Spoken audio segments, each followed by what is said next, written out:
Saat 06:33, məkan Gəncə. İsmailiyə gedirəm, amma bu səfər yenə tək deyiləm. Hətta ikili də deyiləm, üçlü də deyiləm. Çox-çoxluyam. Maraqlı, fərqli görüş olacağını düşünürəm. Əgər o çox-çoxlu dediyim insanlar razılıq versə, yəqin ki, bir videosunu çəkib paylaşmağı düşünürəm. Çalıqlarımda səsə kəstirmişəm deyəsən, çox kötü olub. Bye bye.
İsmail'in Baskal kəndindəyik. Hal-hazırda Baskal kəndinin görüntüsü. Normalda həmişə özüm tək olurdum, hansısa bir kitabdan danışırdım, amma bu səfər xanımlarla gəlmişik.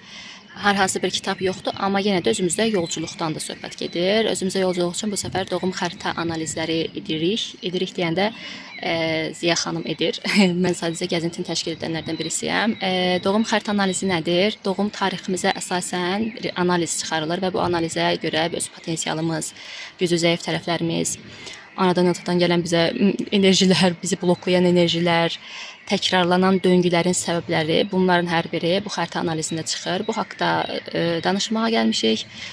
Ziya xanımların doğum xəritə analizini eləyəcək. Mən də kiçik fraqmentlər götürməyə çalışacağım. Daha sonra neuroart, neuroqrafika, meditasiya, bu kimi şeylər edib, təbiətdə baş-başa qalıb biraz özümüzə yolculuqdan danışmaq istəyirik. Baxaq görək nətər olur.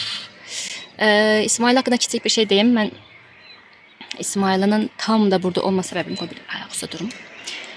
Tam da burada olma səbəbimin bir mahiyyəti var. Mən bir həftə müddətində İsmail'da qalmışam və o bir həftə müddətində telefonu konkret uçaq moduna qoymuşdum. Nə bir kimsə ilə telefon danışığı, nə bir kimsə ilə, nə internet, heç bir şey yox idi. Qızıllarım çox yaxşı görünmür, deyəsən çox görünür. Biraz arxaya gizlədim. Burada bu bir həftə qaldığım müddətdə çox qəşəng, inziva deyək də belə, inziva müddətində çox qəşəng günlər keçirmişəm. Ümumiyyətlə bu kəndi çox sevirəm. Həm insanları çox qəşəngdir, həm mənzərəsi qəşəngdir, həm kəndinin özü çox qəşəngdir, nağıl var, qəşəng yerləri var. Həm yerlərdən də çəkib qoyacağam. Və burada ən çox mənə yaxşı gələn nə idi? Təbiətlə baş-başa qalmaq.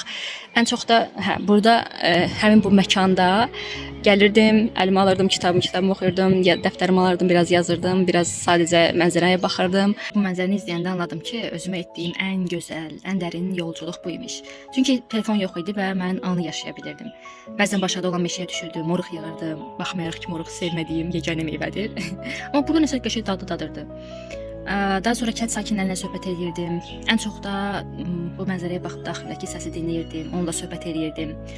İnternetsiz, şəbəkəsiz bir həftə mənə onu göstərdi ki, belə dırnaq arası deyək də, çöldəki səsləri bağladıqda insan öz içindəki, daxildəki səsləri daha aydın eşidir və görür ki, əslində axtardığımız bütün sualların cavabı əslində özümüzdədir. Nəysə, çox filosofluq etmədən indi də özümüzə yolculuq üçün gedək. Nömrələri danışdıraq görək, onlar bizim haqqımızda nə deyir.